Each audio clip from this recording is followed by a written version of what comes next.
Assalamualaikum warahmatullahi wabarakatuh.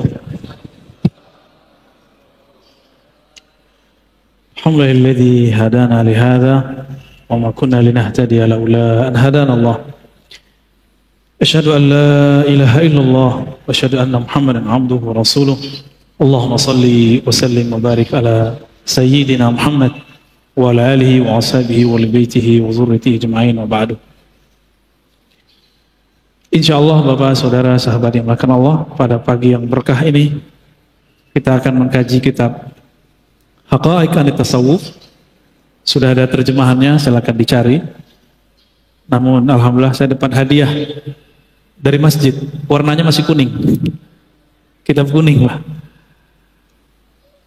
Akhirnya kita punya dua, Ustaz, ya. Alhamdulillah. Ada satu pasal ketinggalan sebelum masuk ke bab mengambil bayat atau talqin kepada guru. Ada satu pasal tertinggal. Sebelumnya mari kita buka dengan baca surah Al-Fatihah. Semoga Allah membuka mata pikiran kita dan memberkahi pengarang kitab, Syekh Abdul Qadir Isa Asy-Syadili Al-Qadiri. Al-Fatihah. A'udzubillahi minasyaitonir rajim.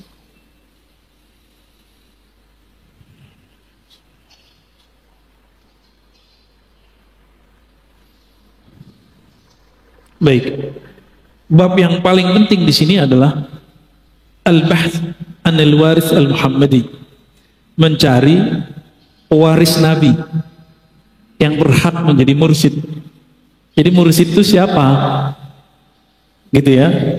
Bukan orang yang sekedar dapat ijazah, itu belum tentu. Mungkin dia dapat ijazah kemursyidan, tapi kualitasnya bisa jadi belum. Ya. Kita ringkas saja. Jika seorang dokter harus sekolah dulu, harus ada praktek dulu, koas, lalu ada jam terbangnya. Dokter yang sudah lama berbeda kualitasnya dengan dokter yang baru, benar gak?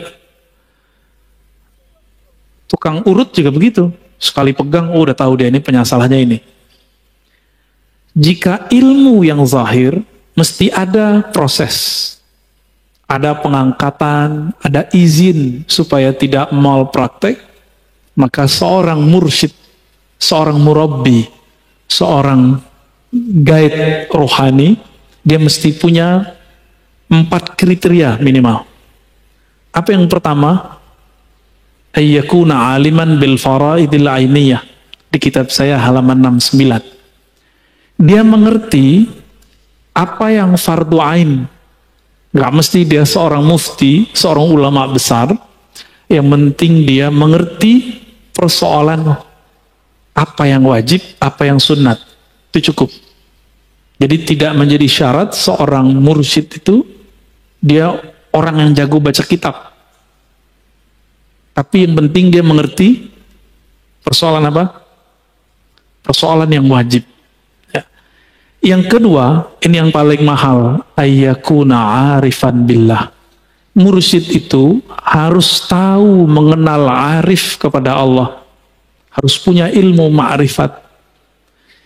Mursyid ini ibarat sopir bus, kalau nggak tahu jalan gimana? Sopir bus kalau masih pakai GPS, itu bakal sesat. Tapi kalau sopir busnya GPS sudah di dalam dadanya, mau tersesat, dia bilang, tenang, ada jalan lain. Dia bisa buat jalan sendiri. Itu mursyid. Karena dia arif. Dia mengenal Allah subhanahu wa ta'ala. Allah itu sempit atau luas, Pak? Allah wasi'. Apa arti wasi'? Maha luas. Maka jalan menuju Allah itu banyak. Oleh karena itu, orang-orang yang mengerdilkan torikot orang lain, lalu membesar-besarkan torikotnya, dia sama dengan orang-orang Badui yang dulu berdoa, ya Allah rahmati aku dan Muhammad saja, selain itu nggak usah dirahmati. Apa kata Nabi? Dayakta rahmat Allah. Kamu telah mengerdilkan rahmat Allah. Jadi hati-hati yang punya mazhab, punya manhaj, punya torikot, silahkan percaya dengan guru yakin dengan ilmu guru, tapi jangan merendahkan torikot yang lain. Terkualat antum. Ya. Terjadi makomnya makom badui. Ya. Beda dengan makom-makom yang lain. Dulu Umar begitu, awal-awal, tapi setelah mengerti beliau nggak begitu lagi. Lagi di luar, mendengar ada orang baca Quran, beda yang dia dengar dari Nabi. Itu orang dia seret. Kamu harus bertanggung jawab depan Nabi. Kan gitu bahasa-bahasa orang yang baru mengerti. Lalu Nabi kemudian bertanya, apa yang engkau baca? Dibacalah oleh orang yang disalahkan oleh Umar. Apa kata Nabi? Hakada uzil, begitulah ayat Quran diturunkan. Umar, kamu baca. Dibaca oleh Sayyidina Umar berbeda sedikit dengan yang dibaca orang itu. Apa kata Nabi? Begitu juga diturunkan. Umar jadi faham bahwa jalan kebenaran itu banyak. Jadi jalan kebenaran itu luas, Pak. Namun iklan kecap nih bahaya ya. Hati-hati. Malu-maluin. Sesama torikot, sesama sufi, saling hantam-menghantam. Malu-maluin ya. Ayyakuna khabiran bitara'iq tazqiyatin nufus wa wasaili tarbiyatiha. Mengerti metodologi praktek pembersihan jiwa. Bukan hanya hafalan. Ini kan saya baca hafalan. Ini sebenarnya saya baca kitab begini. Ada dua hal, Bapak, Saudara yang makan Allah. Pertama, biar saya nggak ngantuk. Karena biasanya subuh-subuh begini, malam tadi saya belum tidur biasanya. Yang kedua, karena mobilitas kita banyak, kapan saya baca kitabnya lagi kalau bukan sembari ngajar? Kira-kira begitu. Jadi seorang mursyid harus mengerti metode-metode apa? Tazkiyatun nafs, penyucian jiwa, dan gak boleh kaku. Kalimatnya tara'iq, jalan-jalan, metode-metode, bukan satu. Wasail, bukan wasilah, cara-cara, media-media. Jadi seorang mursyid itu yang ideal gak boleh kaku. Dia harus berkembang. Seperti itu yang diajarin guru saya, selesai. Kalau gak suka, keluar. Gak begitu, Pak. Tinggalin aja guru begitu, ya. Guru kayak gitu tuh tinggalin aja. Antum gak berkembang sama dia. Gak akan berkembang, malah tambah keras. Kita itu belajar tasawuf untuk melembutkan kolbu, bukan untuk tambah fanatis. Ya. Dan yang keempat, ini sangat penting juga, ayyakuna ma'zunan bil irsyad min syaikhi. Ada SIM, surat izin menjadi mursyid. Itu yang kita sebut ijazah tertulis atau lisan yang ada saksinya. Jadi guru-guru yang ngajarin zikir itu wajib punya ijazah. Kalau enggak, berhenti. Kenapa? Itu jaminan. Contoh sederhana. Saya kalau ngajar di kampus syaratnya apa? Harus doktor. Diserahin nggak fotokopinya ke kampus? Diserahin, Pak, sebagai bukti. Siapa yang mengizinkan? Rektornya. Siapa yang mengangkat saya jadi rektor? Jadi doktor? Rektor di kampus saya dahulu. Jika ilmu akal mesti diangkat, mesti ada ujiannya, mesti ada latihannya. Masa ilmu yang sangat berbahaya kalau tidak ada guru ini, terus tiba-tiba orang ngaku jadi mursyid tanpa ada guru yang mengangkat. Ya. Nah, itu mustahil. Itu mustahil, ya. Nah, ini penting. Jadi ada 4. Apa yang pertama? Si mursyid mengerti ilmu fikih walaupun tidak sampai level ulama mufti. Yang kedua, dia punya ilmu ma'rifatullah. Nah, inilah yang manis dari kolbunya. Jadi manis madu yang ada di dalam diri seorang mursyid itu adalah ma'rifatnya kepada Allah. Apa kata Imam Yahya bin Mu'az Ar-Razi? Seorang wali itu menyimpan manis di kolbunya, yashummuha ahluha, yang pasti tercium oleh ahlinya, walaupun dia nggak pakai baju wali, nggak pakai baju ustadz, nggak pakai baju kiai, kecium Pak nanti. Lama kelamaan kecium. Yang paling susah mencerna dan mencium bau kewalian itu keluarga dekatnya. Kenapa? Dia biasa melihat sisi kemanusiaan, sisi manusiawi daripada si waliullah ini. Maka dia berpikir, masa suami saya wali? Masa bapak saya wali? Masa saudara saya wali? Begitu. Jarang. Itulah rahasianya kenapa Abu Jahal, Abu Lahab tidak beriman kepada Nabi Muhammad Sallallahu Alaihi Wasallam. Ya. Jadi jangan baper Pak. Nabi Lut istrinya khianat gak? Nabi Nuh juga begitu. Anak Nabi Nuh juga sama. Ya.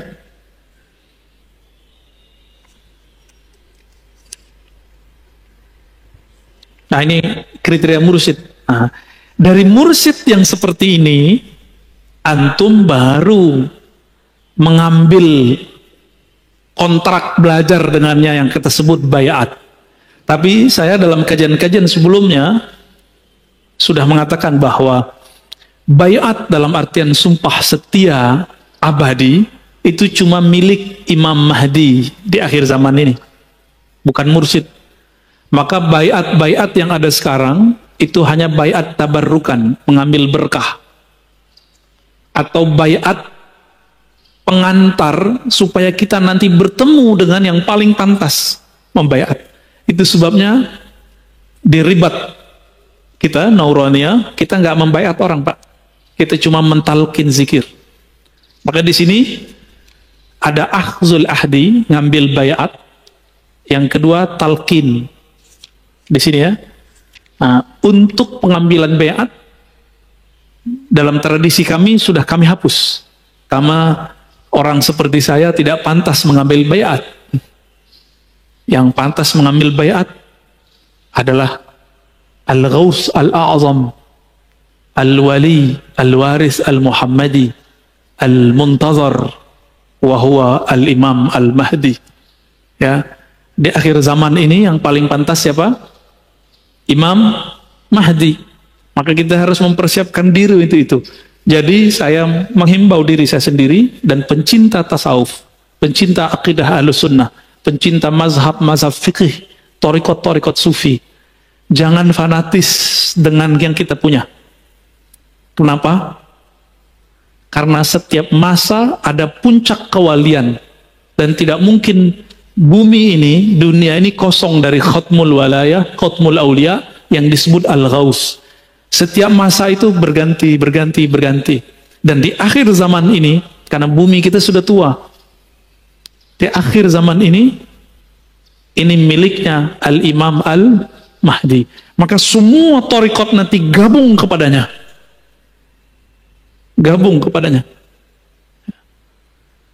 Jadi sekarang kita pakai torikot itu cuma wasilah supaya rohani kita terjaga. Harapan kalau umur panjang nggak mati kena COVID Pak, ya kita bisa berjuang bersamanya. Tapi kan sosok beliau Allah rahasiakan, nggak mungkin ember di YouTube. Kan ada yang ngaku Mahdi dengan mimpi-mimpinya, diyakini oleh pengikutnya sebagai Imam Mahdi.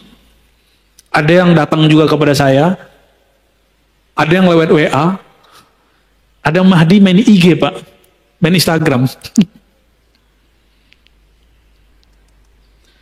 Apa dalil mengambil bayat itu ada?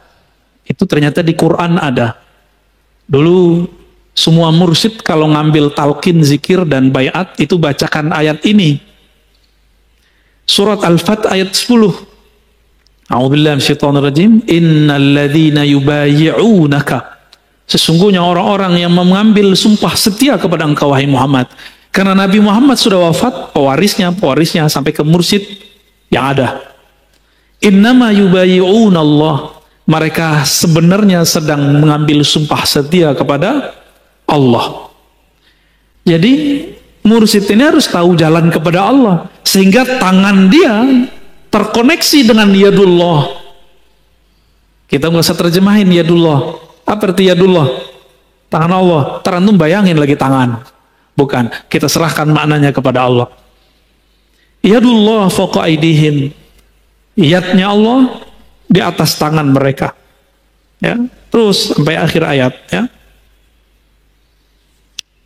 Ini dalil bahwa baiat itu ada di Quran, ada di hadis. Nah, dalam hadis Nabi Shallallahu Alaihi Wasallam, Nabi Shallallahu Alaihi Wasallam kadang membaiat perorangan, kadang membaiat jamaah. Ada yang menarik, Nabi itu sebelum hijrah itu sudah baiat Khadijah, baiat Ali, baiat Abu Bakar. Itu sudah dibaiat semua tuh. Berarti perorangan. Lalu dalam perkembangan ada baiat yang dilakukan di rumah Baitul Arqam. Berarti ada macam-macam baiat, ada periodik. Setelah itu berkembang, datang utusan dari Madinah 12 orang. Itu baiat Aqabah pertama. Karena tempat baiatnya di Aqabah. Diam-diam itu, Pak.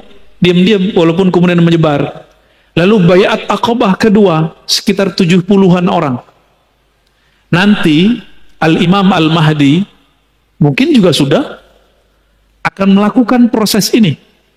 Sebelum dia muncul, diislah oleh Allah, itu akan terjadi proses ini. Sebelum puncaknya nanti ada baiat di Masjidil Haram di Mekah, di belakang Rukun Yamani, yaitu di belakang makam Ibrahim. Di situ, ya, atau antara makam Ibrahim dan Rukun Yaman. Di situ nanti ada baiat. Siapa yang membaiat beliau? Disebut mereka pewaris Ahlul Badar. Jumlahnya sekitar 313. Itu yang gelombang pertama yang besar. Nanti akan terus datang dari mana. Begitu, Pak. Jadi jangan terburu-buru dulu, ya. Orang-orang kan nggak sabaran. Udah nggak sabaran. Ada berita dikit, oh kayaknya nih Panji Hitam nih. Belum, tar dulu. Masih ada space. Covid-nya belum beres kok. Ya enggak? Baik.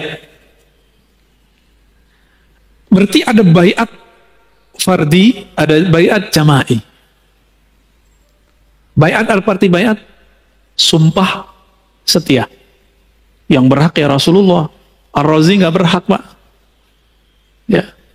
Aneh nggak pantas. Siapa yang pantas? Mursyid. Mursyid itu cuma ngambil berkah. Mengambil berkah aja mursyid. Kecuali mursyid dia bisa membawa murid kepada Allah. Silakan antum ngambil baiat orang. Ya, ini mursyid aja masih was-was. Sholat aja belum khusyuk, hati aja masih banyak dengkinya, masih banyak ghaflahnya, ngambil baiat orang. Terus mau dibawa kemana tuh murid? Maka saya mengajak diri saya sendiri dan antum, mungkin di luar sana yang praktisi tarekat, ya ukur-ukurlah diri, hasibu anfusakum qabla an tuhasabu. Ukur dulu dirimu, pantas nggak? Ya. Nggak pantas, Pak, kita. Saya menganggap diri saya nggak pantas. Kalau antum merasa pantas, silakan. Ya. Oh, saya sudah punya ijazah 10, enggak? Ya. Lalu paket baiat itu biasanya ada perjanjian. Akan begini, akan begitu, akan begini, akan begitu, ya. Intinya sebenarnya adalah sumpah setia, syahadat kepada Allah, syahadat kepada Rasul. Itu dia. Jangan ditambah-tambahin, Pak. Ini ada yang asyhadu alla ilaha illallah Rasulullah, anna mursyidi waliullah. Nah, ini nambahin namanya. Ini udah mulai muncul nih, ya. Udah mulai muncul. Dulu di Jiran itu ada namanya Darul Arqam. Itu difatwakan sesat di sana karena dia syahadat asyhadu alla ilaha illallah Rasulullah wa anna fulan waliullah. Itu. Walaupun sebenarnya itu tidak merusak syahadat pertama dan kedua, tapi bagi orang-orang yang sensitif itu dianggap menambah-nambahkan. Bisa dengar beberapa thariqat sudah mulai begitu. Kecuali mursyidnya kutub, bukan kutu kupret, Pak. Ya, kutub, wali kutub boleh. Kalau wali kutub, pasti kutub yang lain tahu ciri-cirinya. orang ini disepakati kewaliannya oleh para wali. Karena wali mengerti siapa wali.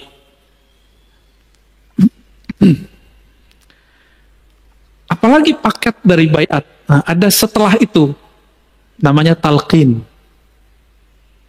Apa arti talqin? Bimbingan zikir. Kalau seorang bayi belum bisa makan, disuapin nggak sama bapak ibunya? Disuapin. Seorang murid yang masih baby, yang baru, belum bisa mandiri, disuapin nama gurunya. Itulah sebabnya mursyid itu abul muridin, bapaknya murid. Maka mursyid itu boleh dipanggil ayahanda, boleh dipanggil abi, abati, walidi. Seperti di Jawa itu romo kiai, ya gitu ya. Kalau di Sumatera itu biasanya manggilnya ayah, abah. Di Sunda manggil abah ya, abah anom, itu kan ada kan, abah sepuh. Itu panggilan akrab sebenarnya. Kalau dalam bahasa Inggris ya, father, ya itu kan artinya sama.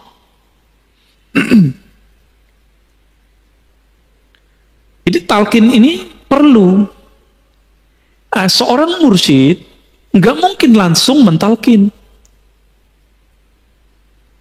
Dia lihat dulu istiadat ruhiyah si murid, kesiapan murid. Ada murid yang bisa langsung dikasih talqin, ada yang tidak. Kenapa?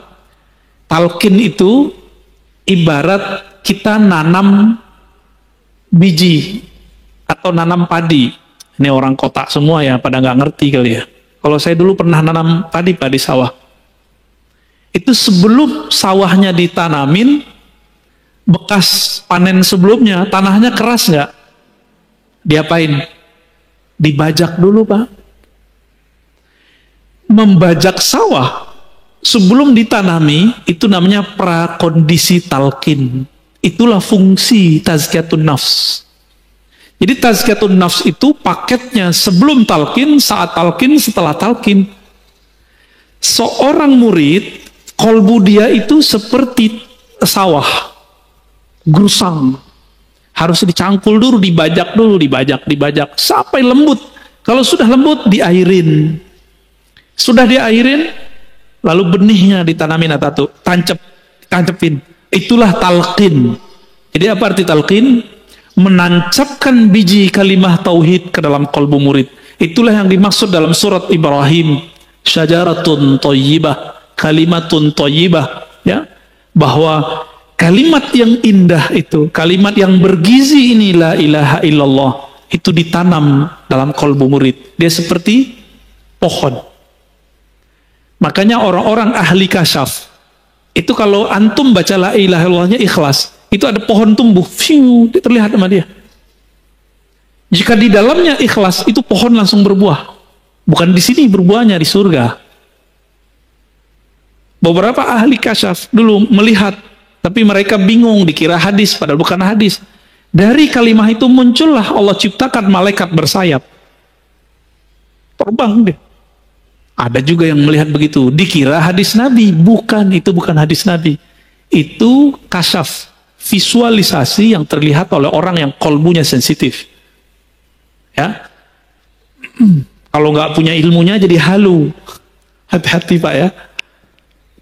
Jadi perlu nggak talqin zikir? Kalau bagi saya talqin zikir wajib. Karena Nabi mentalkin para sahabat. Coba kita lihat riwayatnya. Pertama riwayat Imam Ahmad, Tabarani, dan Bazzar. 3 riwayat. Ini disahihkan oleh Imam Al-Haythami. Dari Shaddad ya, bin Aus dan Ubadah bin Samit. Apa kata beliau? Kunna inda Rasulillah sallallahu alaihi wasallam. Dulu kami pernah bermajlis bersama Nabi sallallahu alaihi wasallam. Lalu Nabi bertanya, hal fikum gharib? Ada orang asing enggak? Ya, ini ahlul kitab. Kata rawi ahli kitab. Tapi kalau saya menjelaskan, enggak mesti ahlul kitab, tapi orang-orang awam atau orang-orang musyrikin. Lalu kami menjawab, la ya Rasulullah, tidak wahai Rasulullah sallallahu alaihi wasallam. Lalu apa kata beliau? Kata Aus, kami diperintahkan menutup pintu.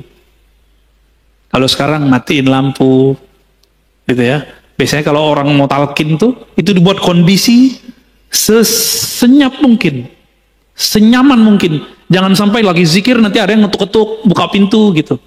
Maka dikunci pintu, bighalqil bab. Nabi memerintahkan untuk agar pintu dikunci. Faqal, lalu Nabi mengatakan, irfa'u aydiyakum, angkat tangan kalian. Angkat Pak, itu modelnya. Lalu Nabi mengatakan, qulu la ilaha illallah, bacalah la ilaha illallah. Nah, itu ada tekniknya. Tekniknya disembunyikan oleh periwayat hadis, periwayat ilmu zikir, yang nanti antum cuma dapatkan sama mursyid tariqat.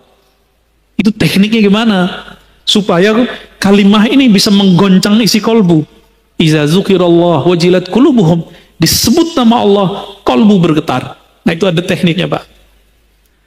Farafa'na aydiyana, lalu kami mengangkat tangan kami dan baca la ilaha illallah.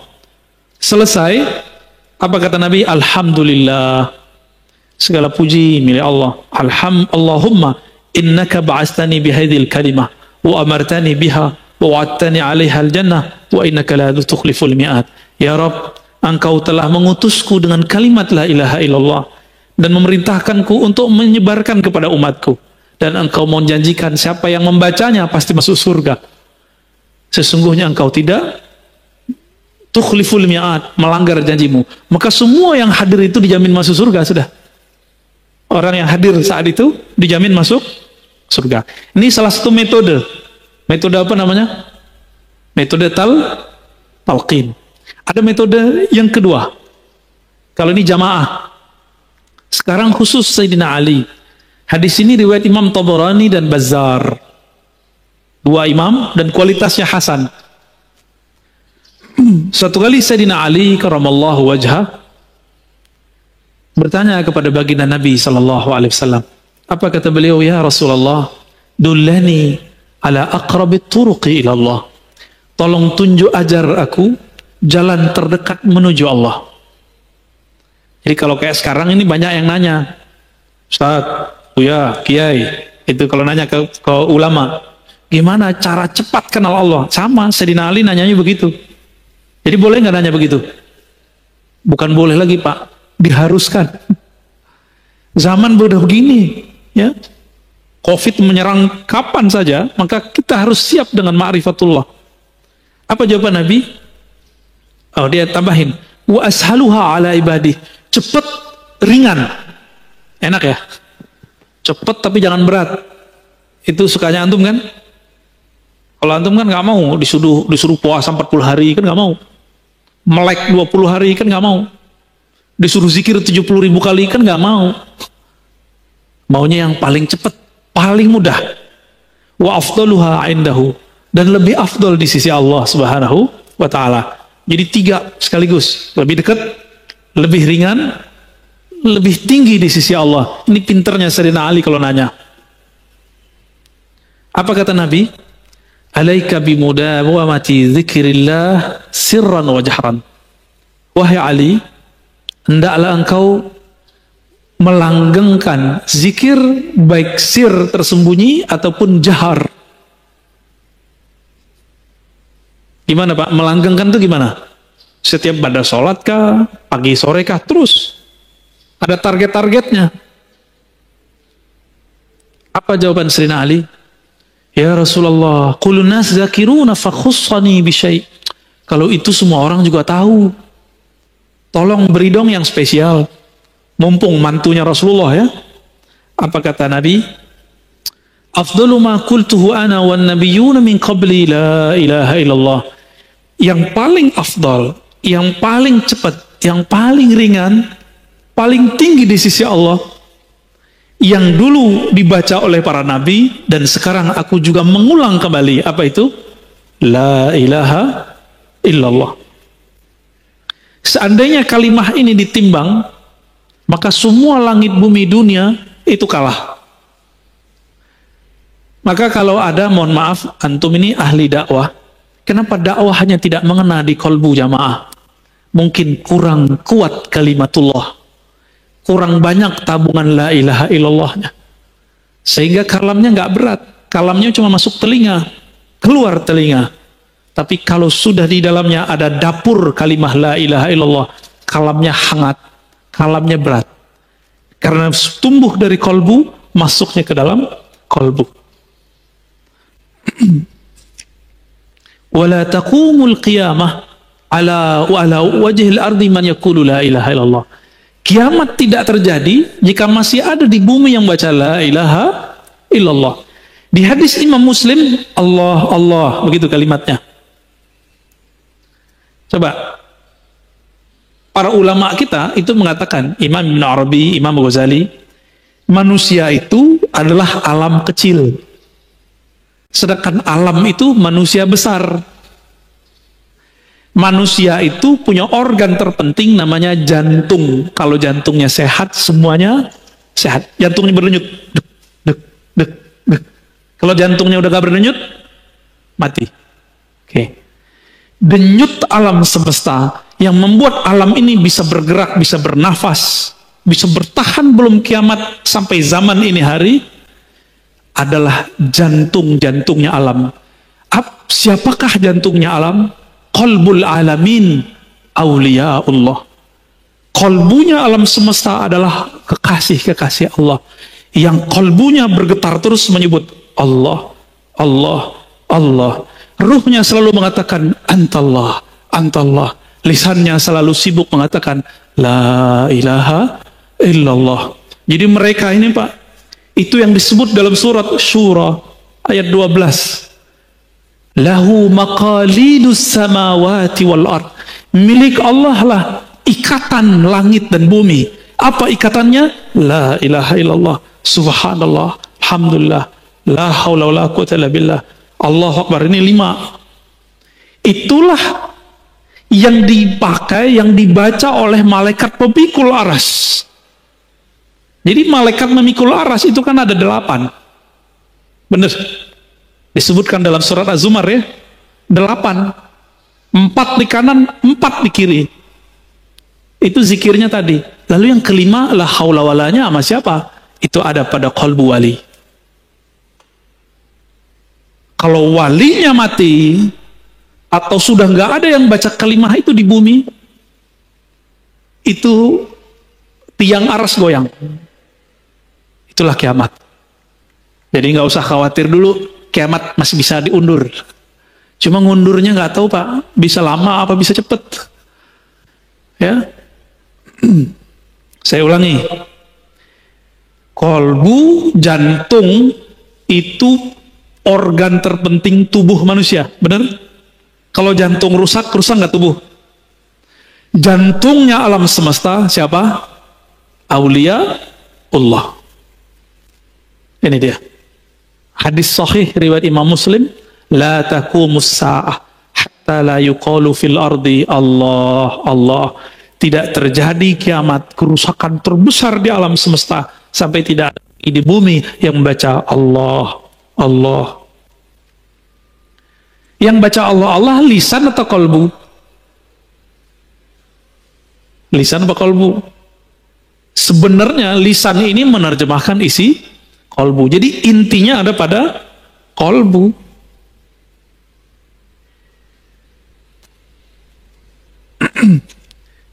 Lalu Sayyidina Ali nyundul lagi, nanya, wahai Rasulullah, itu kalimah saya tahu, tapi tekniknya gimana? Itu pertanyaannya. Mumpung sama Nabi, berdua sama Nabi beliau. Apa kata Nabi? Ghammid ainaik wasma' minni la ilaha illallah. Pejamkan matamu lalu baca la ilaha. Wah, ini teknik talqin dalam thariqah. Maka dalam semua thariqah sufi itu mata mesti dipejam Pak kalau zikir. Itu bukan tidur. Jadi antum kalau pergi ke zawiyah-zawiyah, surau-surau pesantren zikir, mereka merem itu bukan lagi tidur Pak. Merem itu lagi zikir. Cuma kalau yang di sini merem beneran tidur ini. Mau tidur kan? Gak apa-apa, biarin. Itu lagi programming.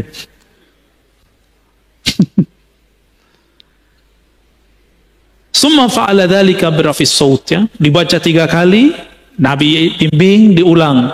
Berapa kali? 3 kali. Birafis saut, dengan suara yang tinggi.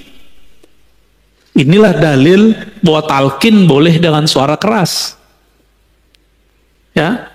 Sedangkan yang tadi dalil kalau talqin suaranya agak lirih, pelan.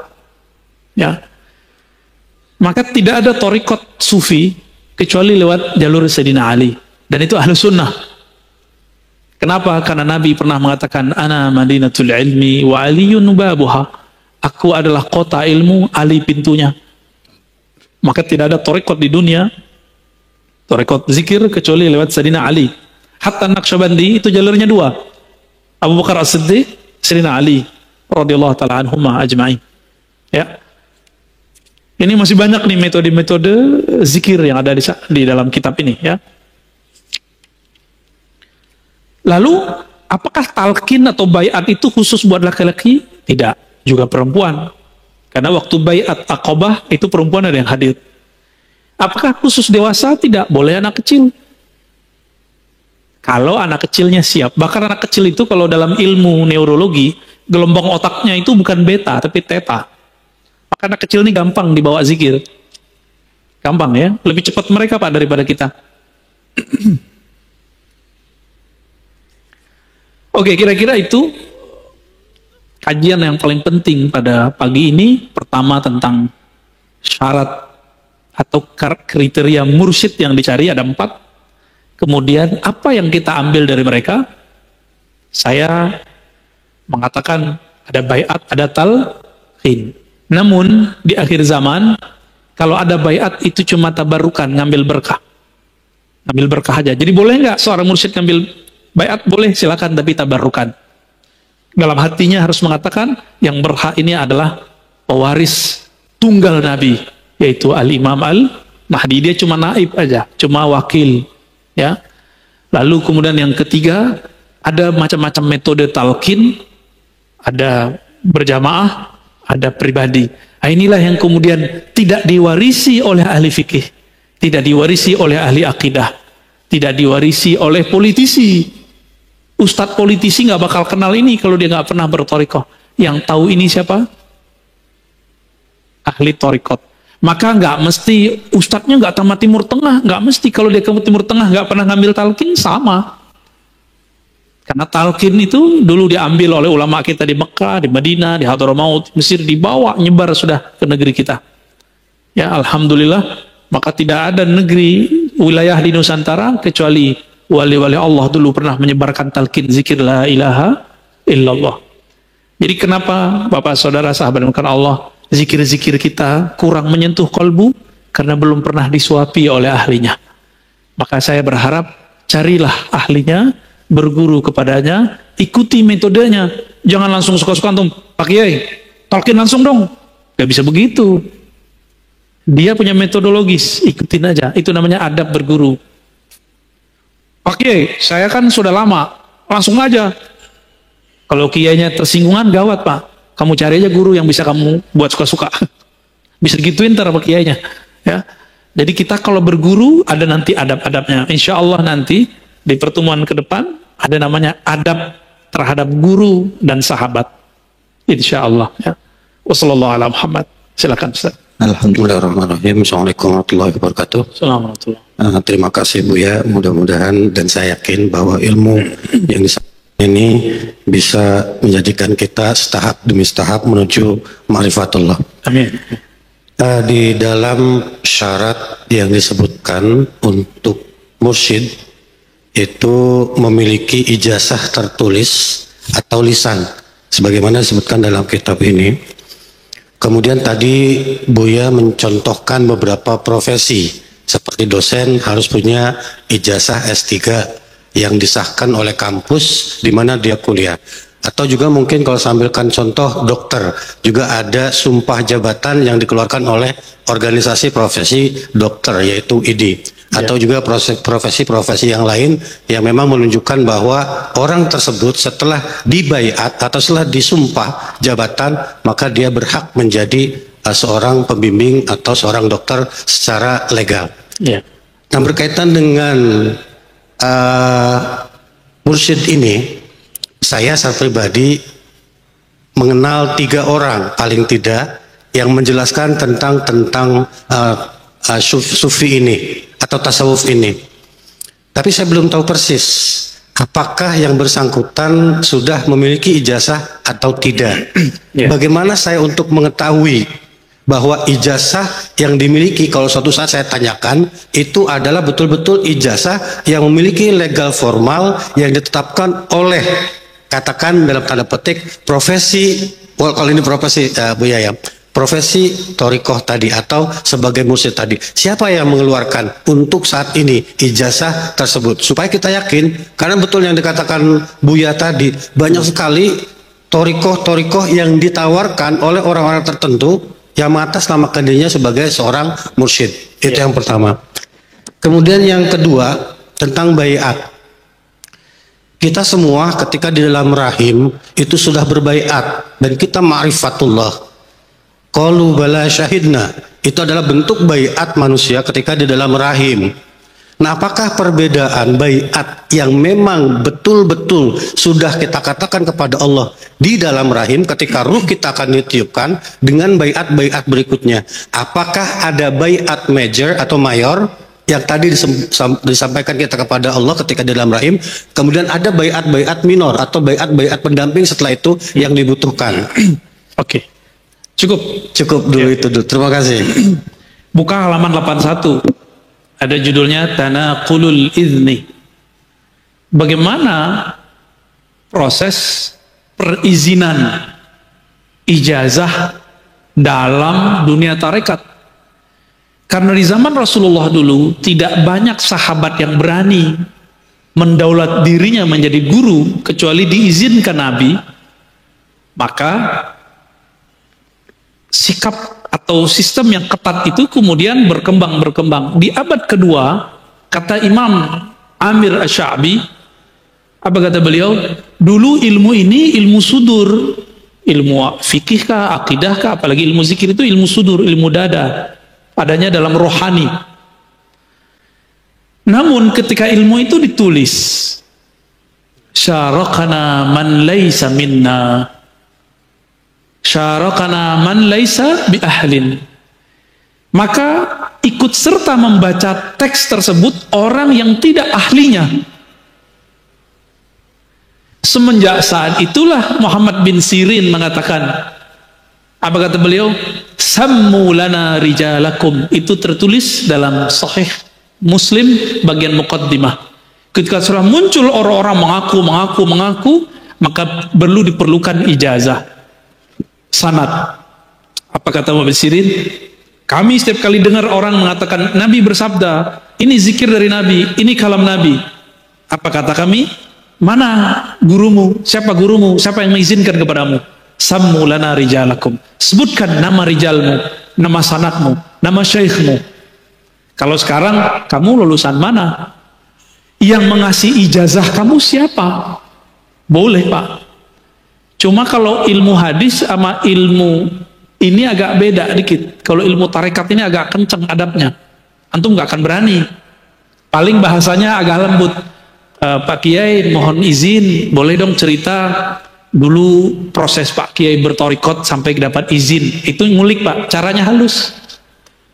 Jangan bilang, Pak Kiai, mana ijazahmu? Jangan gitu, dipecat. Pakai adab. Tujuannya sama, tapi bahasanya beda. Coba kira-kira kalau yang pertama tadi kalimatnya, kiainya bakal cerita nggak? Bakal cerita kalau yang pertama. Dia ceritalah pertemuan dia dengan guru-gurunya, lalu dia dapat ijazah dari gurunya, dia cerita. Kalau kurang yakin, datang ke perpusnya, nanti akan ada ijazah. Ijazah-ijazahnya banyak, ya. Jadi bisa konfirmasi, bisa nanya. Nah, di dunia thorikoh hari ini beruntungnya. Sekarang hampir semua thorikoh itu ada izin tertulis dari guru. Nah, ini amannya. Siapa yang mengeluarkan? Mursyid sebelumnya. Bukan jam'iyah, bukan organisasi Jatman, bukan. Jatman itu untuk menjaga habit atau menjaga kondisi, menjaga guyupnya orang tarekat lah. Itu Jatman, Jam'iyah Thorikoh yang sekarang dibina oleh Habibna Lutfi. Beliau lah mursyid yang paling berkarisma sekarang yang membina itu. Tapi Jatman tidak punya hak untuk mengeluarkan ijazah kecuali ijazah di zawiyah dia, di padepokan dia, di surau dia, di pesantrennya, kira-kira begitu. Namun banyak sekarang fakta bahwa banyak mursyid sudah tidak mengijazahkan, seperti Abah Anom, kalau di Banten Abah Ahmad Sukanta, dulu Bah Asrori di Surabaya udah gak nurunin ijazah, Pak. Maka kepada murid-murid beliau gak usah pusing, kan kita bukan, gak penting sebenarnya ijazah-ijazah, yang penting kita pernah punya guru, amalkan saja zikirnya, sudah ya, amal aja zikirnya, selesai, gak ada masalah ya. Tapi tolong bedakan, zikir itu makanan kolbu, adapun makanan ruh ma'rifatullah, dan ma'rifatullah lewat ta'lim, ta'rif, belajar ma'rifat kepada ahlinya. Nggak mesti mursyid kita sendiri, bisa jadi orang lain, bisa jadi orang lain ya. Itu yang pertama, Pak. Jadi siapa yang punya hak mursyid yang dulu dia punya ijazah kemursidan, hanya itu yang boleh ngeluarin. Jadi kalau dia bukan orang yang dapat ijazah kemursidan, walaupun ada 1 juta 1 miliar murid mengangkat dia, nggak berlaku, kecuali dia buat torikot sendiri. Buat aja torikot sendiri, nggak ada apa-apa, boleh juga kok. Yang kedua tadi, saya lupa, Pak. Apa tadi? Oke, baik. Baiat ruh. Bapak masih ingat gak? Nggak ingat kan? Nah, kita sebut itu amnesia rohani. Karena Rasul sudah wafat, maka kita cari pewaris Rasul, pewaris Nabi. Mereka nanti yang akan gedor-gedor kolbu kita. Ingat lagi, kamu dulu pernah syahadat, pernah bersaksi kepada Allah. Jadi fungsi ulama itu untuk mengingatkan kita kembali syahadat yang itu. Cuma mengingatkan itu bukan dengan visual. Ruh itu kan tidak mengingat Allah dengan bentuk, karena bentuk ruh sendiri kita nggak tahu. Bentuk, wajah, rupa itu urusan ini nih. Kalau ruh nggak, ruh itu rasa, kenangan-kenangan rasa. Ciri-cirinya satu, disebut namanya kolbunya bergetar. Di saat kolbu bergetar, sebagian orang nangis, sebenarnya ruhnya sedang teringat dengan masa dia berbaiat dulu dengan Allah Subhanahu wa Ta'ala. Itu fungsi mursyid, Pak. Jadi kalau mursyidnya tidak pernah mengalami hal yang sama, dia nggak akan pernah mengantarkan murid ke hadirat Allah, nggak akan pernah. Jadi si mursyidnya nggak bergetar kalau zikir, gimana dia bisa menggetarkan orang lain? Kira-kira begitu, ya. Itu, Pak. Wallahu a'lam bishawab. Fadhal. Assalamualaikum warahmatullahi wabarakatuh. Pertanyaan saya, Ustaz, dalam tariqah itu kadang-kadang mereka zikirnya sampai keras sekali. La ilaha illallah, itu ya. Itu kan kadang-kadang kalau yang dekat rumahnya itu kan merasa terganggu karena keras suaranya. Sedangkan di dalam Al-Quran itu Allah berfirman, ud'u rabbakum tadarru'an wa khufyah. Berdoalah kamu kepada Allah dan tadarru' dengan rendah hati, wa khufyah dengan suara yang samar-samar. Sementara banyak orang yang zikir dikeraskan, doa juga keras. Nah, itu yang sebetulnya yang bagaimana, Ustaz, yang sebenarnya yang bagusnya yang mana itu, apa? Jahar juga boleh, apa sir boleh? Kalau yang jahar itu dalilnya apa, Ustaz? Kalau yang merujuk kepada Al-Quran kan harusnya kita itu kalau berdoa, berzikir ya khufyah, artinya khafi, secara pelan, secara samar-samar gitu ya. Baik. Itu aja, Ustaz, pertanyaannya. Wassalamualaikum warahmatullahi wabarakatuh. Ini pertanyaan konfirmasi sebenarnya ya, karena antum kayaknya pengamal zikir keras juga. Itu nurnya nyambar-nyambar, Pak. Kalau kita berani klaim, di Quran zikirnya cuma lembut, itu ayat yang mana dulu? Kan surat Al-A'raf ayat 205. Antum gak baca Al-Baqarah ayat 200? Ya kan? Gak baca hadis Nabi, Sahih Bukhari, Sahih Muslim, atau hadis yang tadi, biraf'is saut. Siapa yang paling mengerti isi Quran? Ahlul Quran. Siapa yang menulis tentang adab ilmu Quran? Imam Nawawi. Tibyan. Beliau juga nulis tentang kumpulan zikir, indeks zikir, judulnya Al-Azkar. Al-Azkar An-Nawawiyah. Baca pengantarnya, dan itu sudah diterjemahkan kalau belum bisa bahasa Arab. Kalau yang udah bisa bahasa Arab, nikmati yang Arabnya. Apa kata beliau? Dikumpulkan, ini dalil zikir keras, ini dalil zikir lembut. Dikumpulkan. Jadi orang-orang yang masih mempermasalahkan zikir keras nggak ada di Quran, itu orang nggak ngupdate ilmu. Jahilnya murokab sudah. Itu ditulis sudah abad ke-7 Hijriah, tahun 600-an Hijriah, Imam Nawawi udah nulis. Masa ente belum update juga sih? Gitu kita bilang, ngomong ke dia. Apa kata beliau? Zikir jahar, zikir sir, dua-duanya tidak boleh dipertentangkan. Karena dua-duanya sabit fil Quran. Dua-duanya ada di Quran.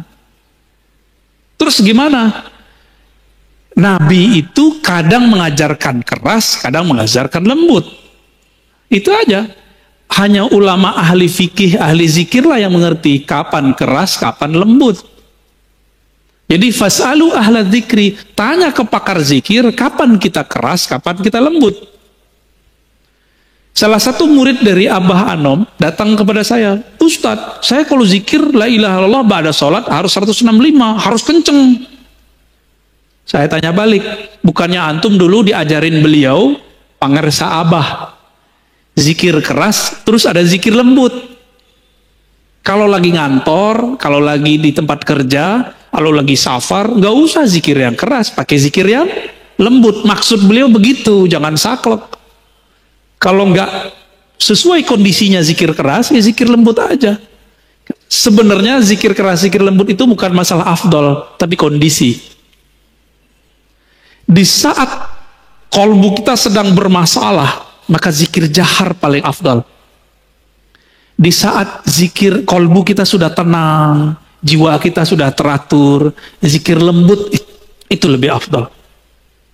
Maka muncullah satu kalam dalam riwayat Al-Baihaqi, khairu dzikri ma khafi. Sebaik-baik zikir itu yang lembut, lirih.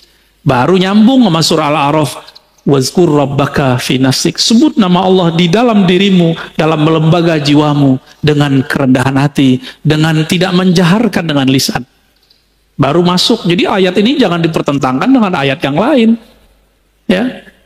Ini yang lucu, teman saya praktisi ruqyah membid'ahkan zikir keras. Tapi kalau dia meruqyah, dia bentak-bentak orang pakai takbir.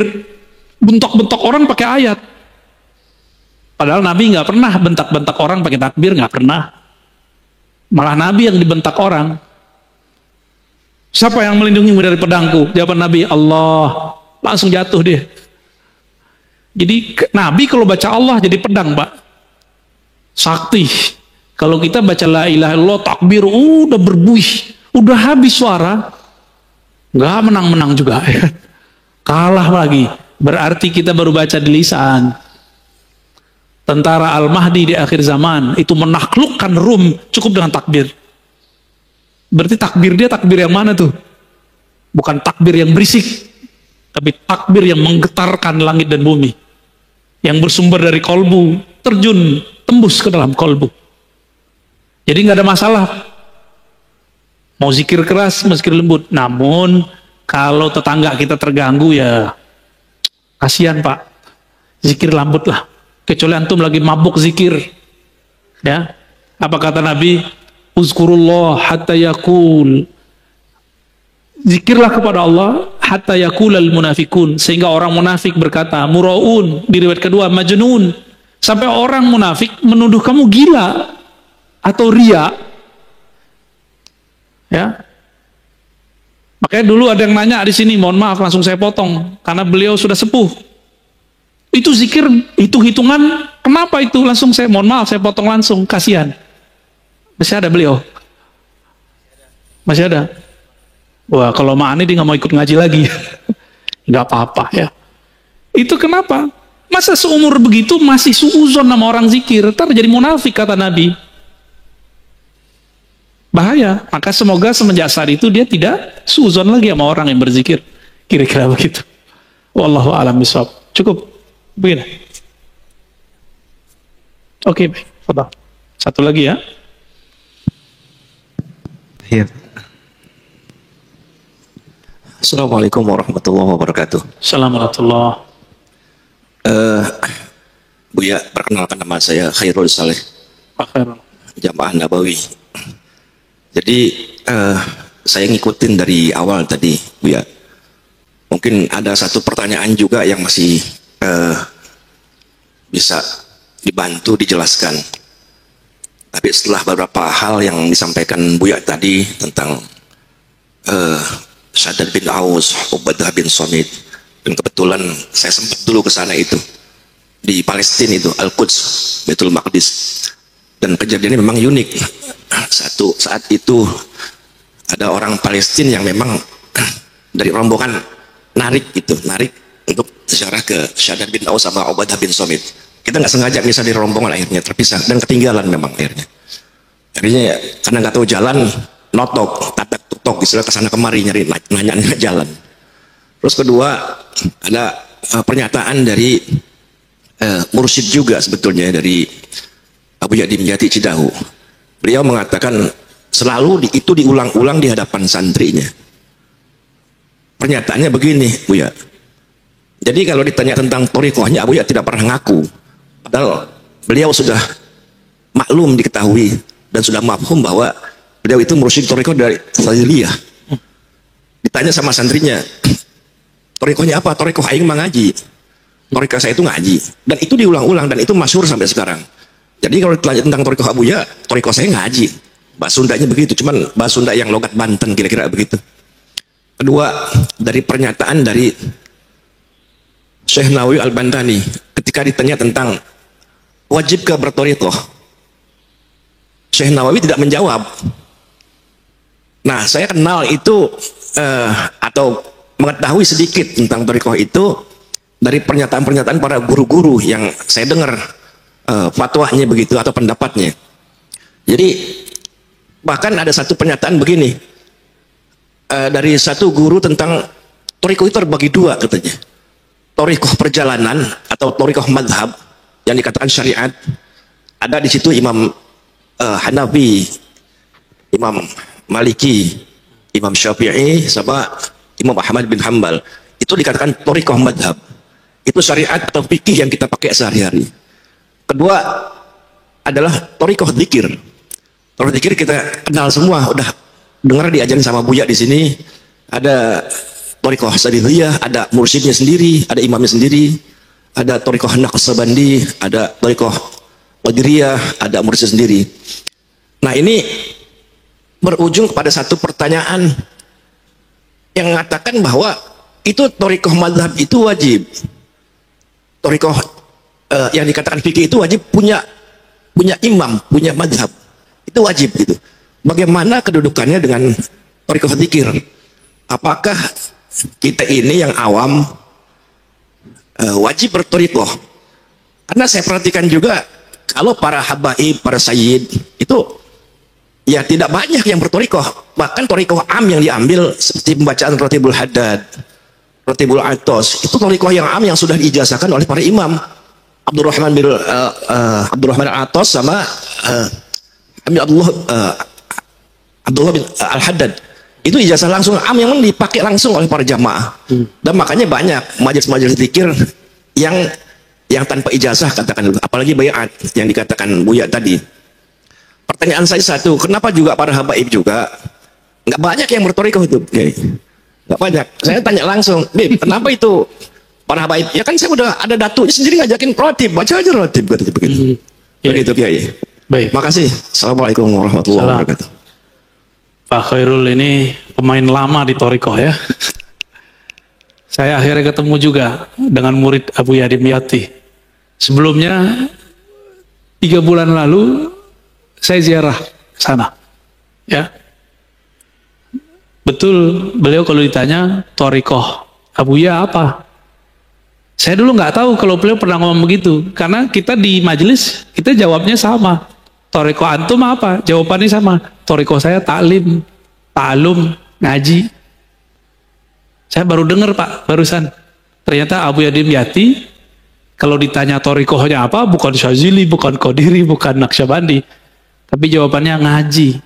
Apa maksudnya? beliau sedang mengajak, kalau ada orang belajar zikir, zikir itu kan sudah pakem, udah kaku, udah begitu-gitu aja. Orang yang zikir, kebakar Pak. Kalau dia cuma zikir, penawarnya adalah taklim. Jadi kenapa banyak, mohon maaf ya, orang belajar zikir kemudian jadi aneh-aneh, karena dia nggak ngaji. Itu yang dimaksud oleh Abu Yadim Yati. Maka murid-murid beliau yang ngaji terus bertorikot pasti pada waras seperti Bapak. Tapi kalau yang cuma zikir-zikir doang, wah itu udah nggak jelas tuh. Jalan, rambut udah nggak kurus, kemana-mana, udah nggak jelas. Karena dia sudah masuk ke alam lain, dimensinya bukan dimensi ini lagi. Udah nggak bisa balik, susah baliknya. Maka beliau menyindir orang-orang yang mencukupkan torikoh itu dengan hanya ambil wirid, zikir, kebakar Pak. Zikir itu panas. Coba aja zikir.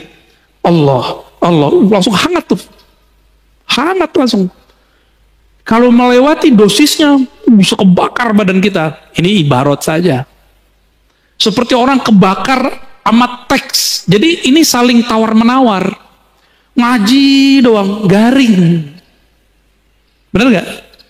Maka orang yang jago baca kitab, tapi tidak ahli wirid, garing ilmunya. Bosan kita dengernya. Ustadz ini, ngoceh doang. Gitu. Kering, kita nggak merasakan sentuhan kolbunya. Maka ini harus dijamak, digabung. Itulah thariqah kiai-kiai kita, abuya-abuya kita zaman dulu. Ini saya mau kasih tahu Pak, banyak yang protes. Kok Ar-Razi masih muda dipanggil abuya? Itu bukan saya yang manggil diri saya abuya, itu guru saya yang manggil saya abuya. Dan di kampung saya biasa, buya, itu anak muda, tua itu dipanggil buya. Tapi kalau abuya, itu langsung guru kita yang ngijazahin. Jadi itu bukan panggilan saya sendiri, saya lebih senang dipanggil Ar-Razi. Ar-Razi gitu. Atau dipanggil bro gitu Pak, lebih senang karena dianggapnya muda. Kalau abuya kayaknya tuhe ya. Mau gimana lagi? Ya, kita hargai juga guru kita, masa kita nggak hargai? Ya, kalau saya menolak sama dengan menolak panggilan guru kan? Dan itu gak dibuat-buat kan? Antum manggil-manggil aja kan? Karena guru sudah bertitah, itu ridhonya guru. Karena ilmu itu bukan fisik Pak, ilmu itu ruh, spirit. Jika ma'rifatnya tinggi, dia tua walaupun tubuhnya muda. Antum tua, tapi nggak punya ma'rifat, itu bocah, bocil, boneka, ya, boceh kata orang Persia, bocah kata orang Betawi sama. Terus tadi tentang kok para habaib sayyid kok jarang bertorikoh. Antum baca buku namanya Al-Manhaj As-Sawi karya Habib Zain Smith ya. Beliau yang mendirikan Rabitul Alawiyah. Bahwa torikoh Ba'alawi memang torikohnya am. Makanya kalau Pak Khairul nanya, Beb, antum torikohnya apa? Ya pasti dijawab, atuk saya. Datuk saya sudah begitu. Cukup Pak, itu khas untuk para habaib. Kita nggak bisa begitu. Di darah mereka ada darah putih Rasulullah Sallallahu Alaihi Wasallam. Maka mereka sedikit saja tasdik tentang abahnya, jidnya, itu langsung usul kepada Allah. Namun secara hukum alam, habaib tidak habaib kalau nggak ngaji ya jahil. Sama dengan orang biasa. Habib kalau nggak ngaji ya sama ke orang awam. Tapi kalau Habib ngaji, kita kalah langsung bah. Kenapa kita kalah langsung? Karena dia punya mahabbah yang tinggi kepada jin-jinnya dan Sayyid al-Alamin baginda Nabi Muhammad SAW. Kalau kita kan mencoba mencari rasa dulu, Tapi untungnya Nabi menyebutkan nasab itu ada dua. Ada nasab warasah, ada nasab jisim. Ahlu bait. Maka ahlu bait ini ada dua. Ahlu bait biologis. Bin, Asegab, Atos, Haddad, Aidrus. Ada 200 ya. Berapa tuh? Banyak banget itu. Ada Al-Mahjub, ya, ada Bazara, macam-macam. Saya ke Prancis ini ketemu Bazara. Tahu-tahu orang mana Pak? Orang Makassar. orang Makassar. Habibnya diganti pakai gelar Andi. Jadi Andi itu di Makassar dulu itu pengganti gelar Sayyid Habib. Seperti di Banten diganti dengan Raden. Jadi sebenarnya Raden-Raden yang ada sekarang itu Sayyid Syarif.